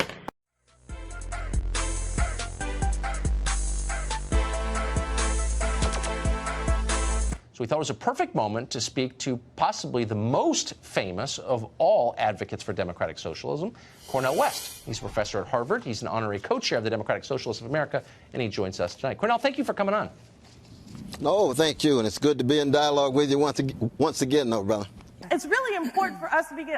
We are so afraid of the word socialism that we refuse to do economic planning. And every other industrialized country does economic planning. Do you still see on the horizon the end of capitalism or the end of the idea of private property or the private rights over the rights of the many? Is that still one of your charges, is still one of your issues of concern? Thank you very much. Yeah.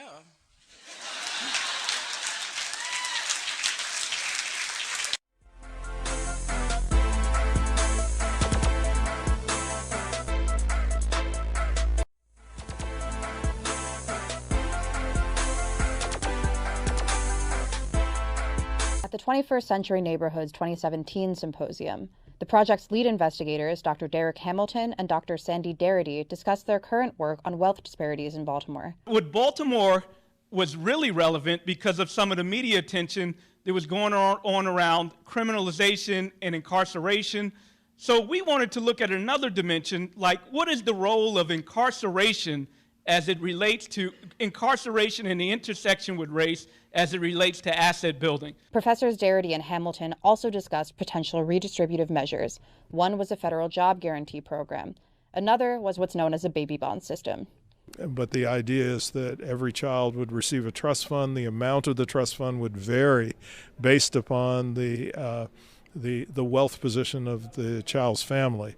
And so the wealthiest families, we'd give the newborn child a $50 trust fund, but for families at the lowest end of the wealth distribution, we'd give the kid $50,000 to $60,000. And the professors have some ideas for how to fund such a program. The estate tax is a potential option, but we can also think about the ways in which capital gains is taxed at the local level, the ways in which mortgage interest is taxed at the local level, and how those benefits and taxes are distributed. But for right now, Dr. Darity thinks a more likely way to fund baby bonds would be to call on philanthropists. The community would seize the opportunity to try to show how this type of project could be done, so we could learn about what needs to be altered or what needs to be changed before we tried to scale it up at the federal level when we have a more politically receptive Congress.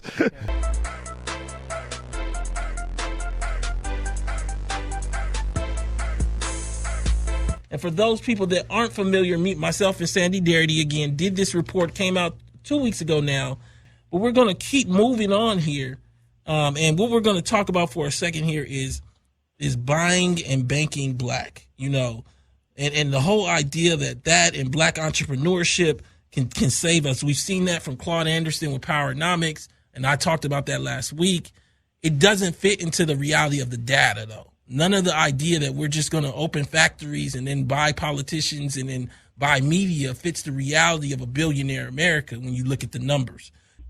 Consumption of resources that are used for consumption purposes are not necessarily things that are going to build wealth.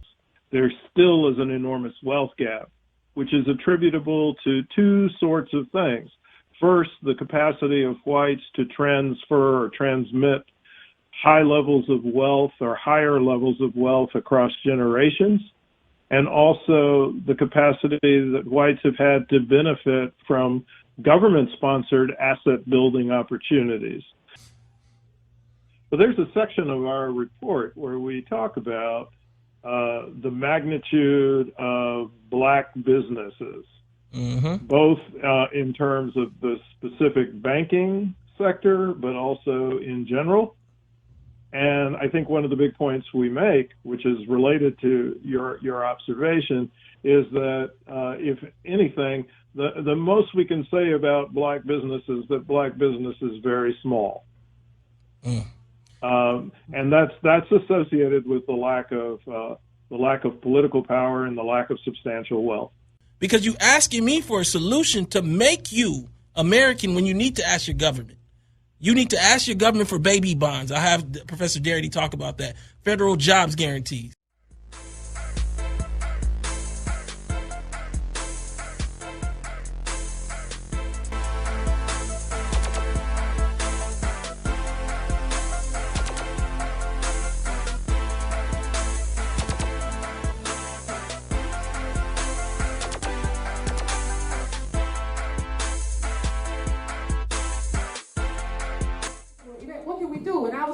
I was saying backstage, let's talk about the fact that we got a lot of black men that cut hair.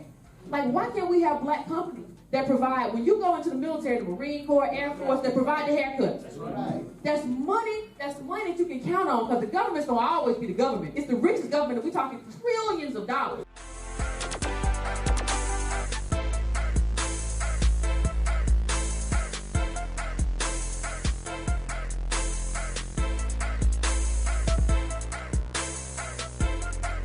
At last year's economics convention, perhaps the most interesting and depressing research we heard about was from Duke economist Sandy Darity on colorism, bias based on the shade of one's skin.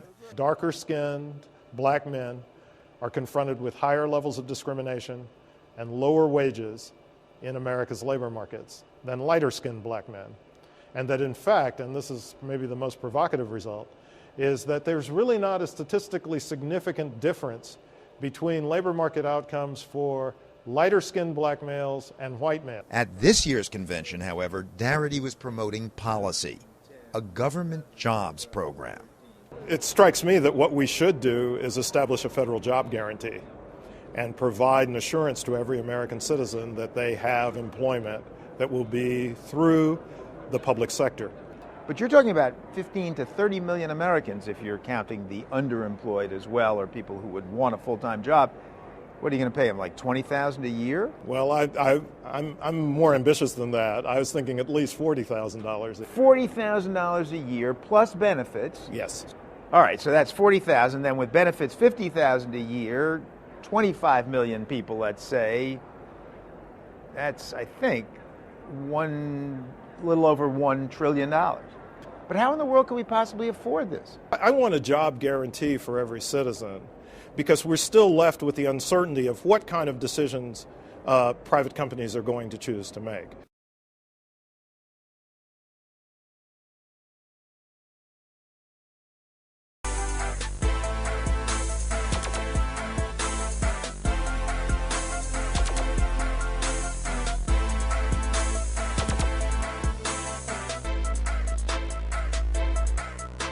Unless you are watching this video from Syria, it's fair to say that no matter how bad the situation in your country, Venezuela is doing worse. So the big question is, how did they end up there? How did the government destroy the economy in such a short amount of time? Today, we're going to tell you that story.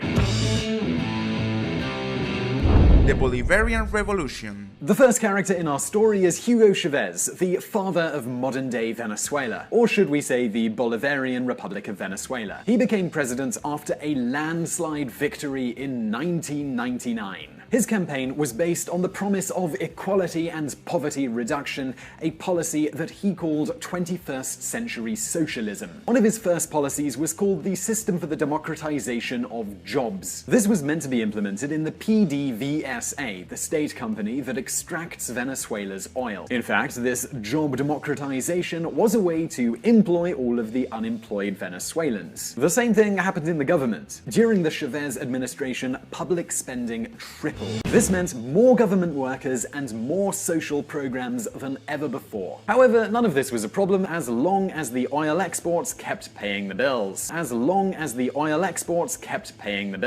In fact, Chavez cut poverty in half. Despite being an oil-rich country before Chavez, 60% of the population lived in poverty. 10 years after Chavez, only 30% did. But just hold on a minute, because this is where things turn sour. In 2014, oil prices fell and Venezuela was the first country to feel the effects of this fall.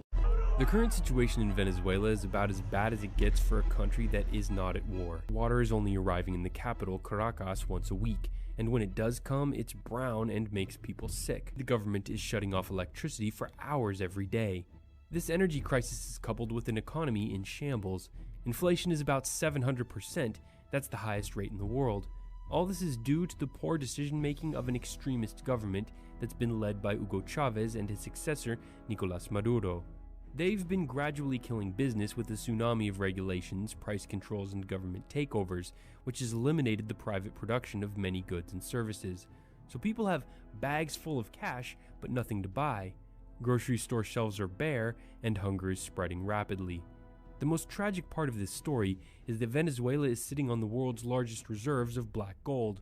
So with all that oil, it should be on the opposite end of the spectrum. It should be one of the healthier economies in the world.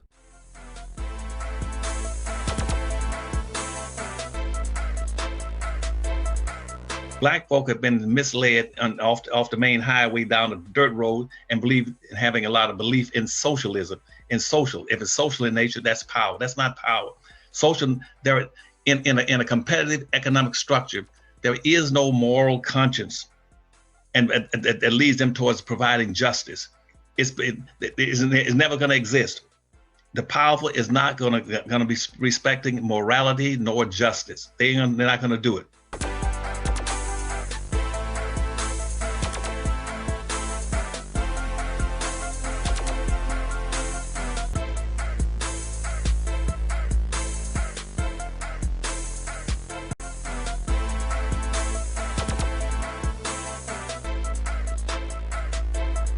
Politicians and government don't want to work for us. What do we do? Well, what do you mean? They gotta work for us. What the thing is? See, the thing is, like DC said they no, you can't go there. But here's the thing. Here's the thing, Carl. You can't go there first. We are actively, like, if we had been actively the past 10, 15 years as a voting bloc out there pushing politicians, and them politicians weren't moving, and we have been out there with people trying to get Citizens United overturned, and we couldn't do any of it. If you wanted to come back to me then and be like, Yvette, this ain't working, then I would hear you. But you can't tell me that when we haven't done any of the stuff that I talk about. We haven't done any of it. Not recently. She wants the carrot. She wants the carrot. She's like, Mom, give me the carrot. Give me the carrot, Mom. I want the carrot. I want the carrot. Oh no, I need to get camera pictures. I want the carrot.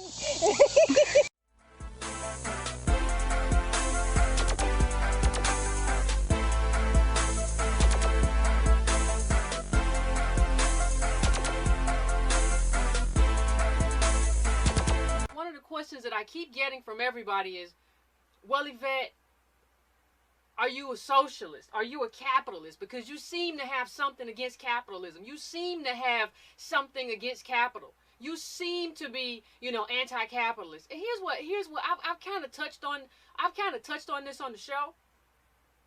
But from my perspective, there is not one ideology.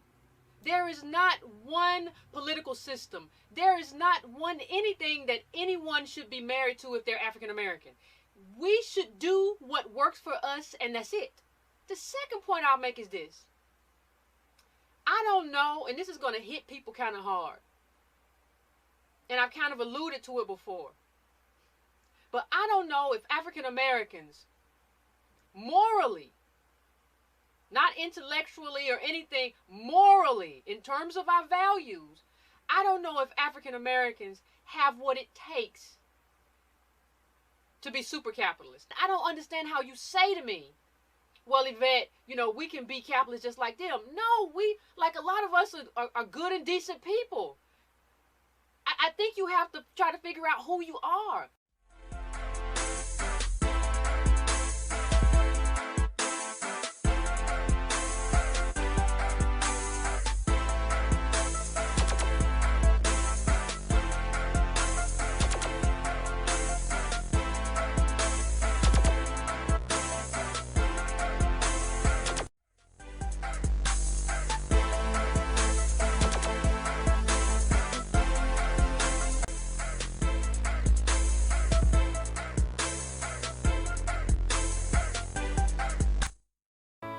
The next 3 hours is your chance to participate in a discussion with one of today's leading radical journalists.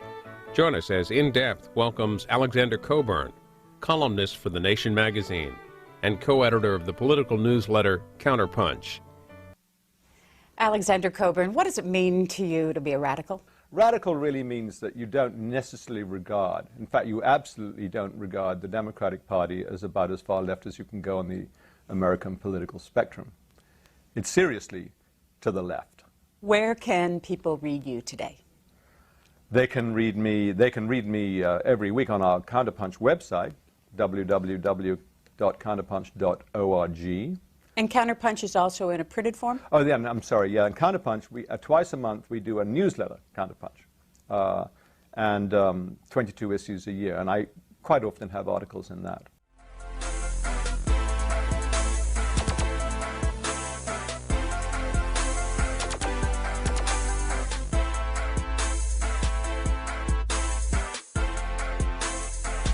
Welcome to Counterpunch Radio. My name is Eric Greitzer, and I want to thank you so much for tuning in to episode 4. And Counterpunch is, again, if you're not so familiar with it, or if you're just coming to it, Counterpunch is really one of the last bastions of, alternative analysis, alternative perspectives that really come from the left, but that aren't beholden to what I would call the controlled left. And with all of that being said, I'm very pleased to be able to have yet another contributor to Counterpunch magazine with me today. So without further ado, I'd like to introduce Yvette Carnell onto Counterpunch Radio. Yvette is the founder of BreakingBrown.com. She's also the editor of YourBlackWorld.net.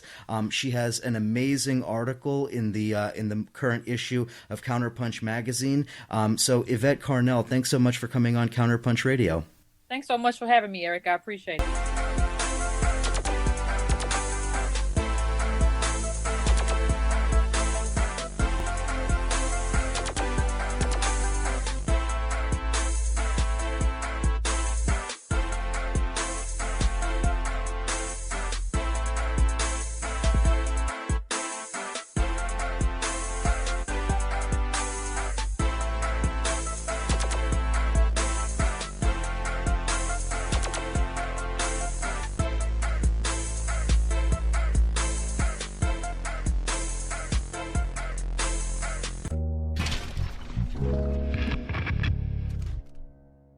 Welcome to Tone Talk. So how are you doing today? This is Antonio Moore coming to you from Tone Talks. I have the wonderful Professor Richard Rothstein, author of Color of Law. Everybody has read that book and been inspired by your works, and I look forward to having a great discussion today. about what made you do the work and how we can delve into possibly using this to visualize what race has become in America versus what we have forgot it came from. You know what I'm saying?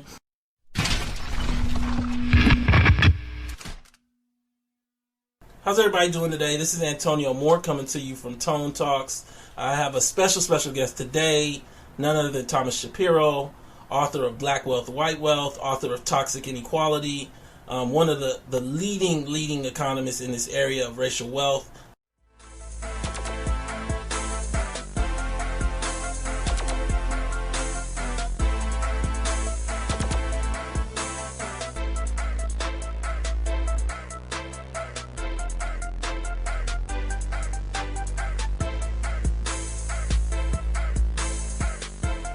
You got little Havanas, little Hialeahs, you got little Italy, you got Greek towns, Pole town, Hockey town, any kind of, but you never find a black town because we are integrated. And integration means you scattered and lost your power and your resources. And you cannot run a business with scattered resources. It can't be done. So you build your own communities, and a community is where you store your value, your culture, your history, your tax base, your jobs, and your employment opportunities. You store them in your own communities. That's why 98% of all these other groups, they have their own communities, spend their money with their own people. We got it backwards. We go to other people's community, we go to other people's jobs to help them, and only 2% of the blacks in America work in their own communities, in their own neighborhoods for their own people and got jobs. And so you got to build these communities, then you start practicing group economics and group politics. You pull out all the parties, build your own black independent parties, move away from the Republican Party, pull out the Democratic Party, because neither one of them have your interests at heart, and create your own parties, but don't run any candidates. So we will vote for any candidate in the National Black Independent Party who will promise the most and deliver resources to black folk to correct the structural inequity we're into. And I go through politics, show you how to play the politics. Keep your money with your own people, hire your own people, practice group economics from the bottom to the top.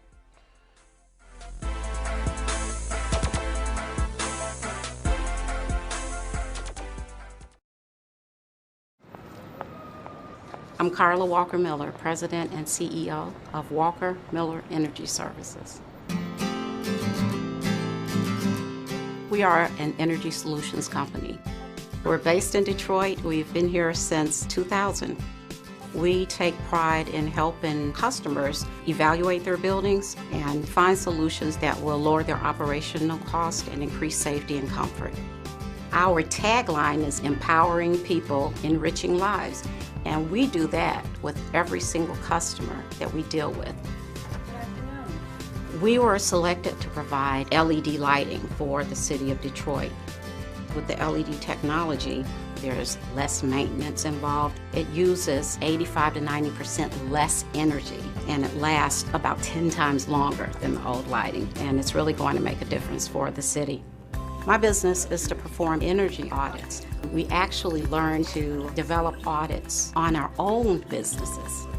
Because we're a service company, labor is our most expensive component, and we pay our team members way before we're actually performing on an audit. So we run into cash flow issues.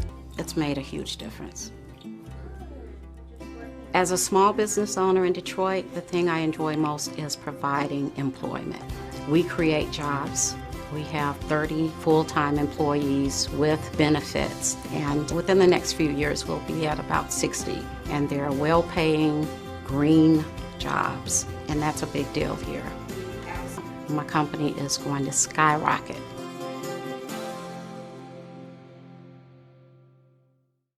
Black patriarch